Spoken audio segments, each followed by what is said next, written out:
Una cosa è sicura, il sindaco di Due Carrare è uno scemo totale e irriducibile. Questa è l'opinione del critico d'arte che non risparmia nulla al sindaco di Due Carrare sul tema del centro commerciale davanti al castello del Cataio. Il primo cittadino Davide Moro potrà di sicuro replicare a queste parole, noi lo andremo a sentire nei prossimi giorni. Intanto ha già annunciato che dopo la querela presentata questa estate procederà nuovamente contro Sgarbi per le offese.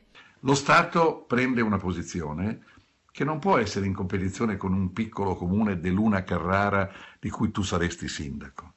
Lo Stato dice una cosa che vale per garantire quello che l'Italia deve essere. Interviene il sottosegretario Giampiero Bocci, il quale boccia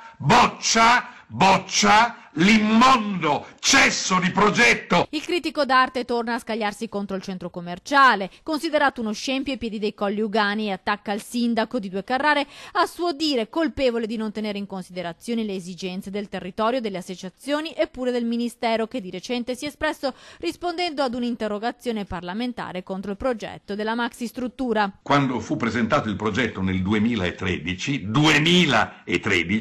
dice la sovrintendenza fornendo documenti della propria istruttoria al ministro e al sottosegretario Boccia, che il progetto di insediamento commerciale era stato sonoramente bocciato. Quindi già bocciato, lo ripresento, non sarà ancora bocciato, ma questo sembra non passare come se non fosse capitato, come se il sindaco non lo sapesse, come se venisse da un altro paese, da un altro mondo. Intanto anche la minoranza in consiglio comunale a Due Carrare ha presentato in municipio il parere di un avvocato, secondo cui l'amministrazione non è obbligata in alcun modo a procedere alla costruzione del centro commerciale.